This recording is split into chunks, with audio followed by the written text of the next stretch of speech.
When I first was diagnosed with diabetes, I thought, oh my gosh, I'm not even going to see my kids grow up. I got kind of scared, like my wife said, I said, oh my God, all this happened to her. I don't want that to happen to me. The doctor asked me, he says, you know that you're diabetic. And I don't think I'd have been any more shocked if he had told me I was pregnant, It took great vision on the part of El Rio's chief clinical officer and staff to develop an innovative program that would become a national model for treating patients with type 2 diabetes. This is truly a program that we identified there's a need for it in the community.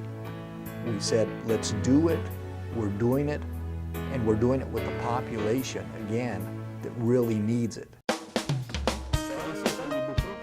The concept, take a pharmacist out from behind the counter, give them additional training. This is high for you because you're usually very well controlled. Then partner them with a doctor.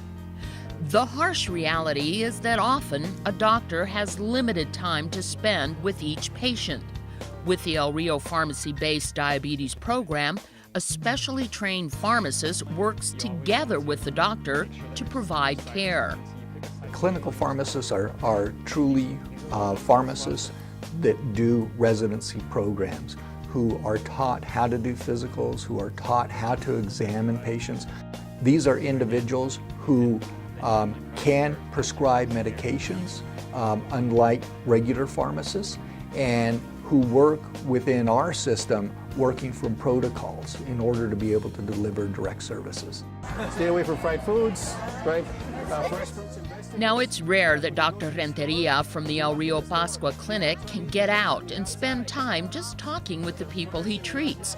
During clinic hours, there is no time for socializing. They generally get about 15 minutes with me, to be honest with you. They get an hour with her. So she can go into depth, spend a lot of time, and then she and I, after that, will talk together and manage the patient together. El Rio has 26 pharmacists. 5 are specially trained as clinical pharmacists. The end result? Better and more comprehensive care. The positive feedback has been recognized in several national publications. And when you look at the success of this program, I think that there's some really fundamental basics that go with it. And that is, what do we do so well is, one, our staff relates to our patients. Talk about exercise and physical activity, meal planning, shopping and nutrition. And Dr. Sandra Leal, one of the first pharmacists in the country to work in this unique doctor-pharmacist relationship, relates to her diabetic patients on a very personal level.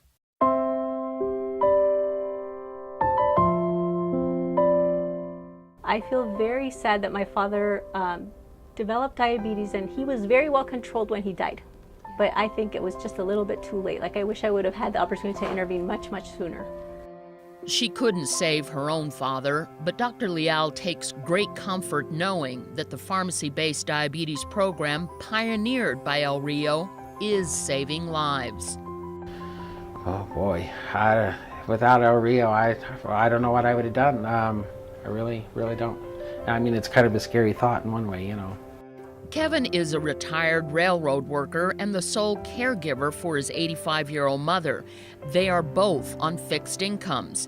With El Rio's help, he has lost 70 pounds, eats right, exercises, and is off insulin shots. He says he must stay healthy, if not for himself, then for his mom, who was always there for him. Always, no matter right or wrong. She was there to bust our butt. She was there for support, love, so that's the least I can do, very least I can do. Well, it takes us about 45 minutes to go up and down that road, by the casino. Mm-hmm. And for the Peñas, a husband and wife, both with type 2 diabetes, well, they too credit El Rio's pharmacy-based diabetes program for helping to save their lives. She asks me questions and she listens, and then she gives me a lot of feedback.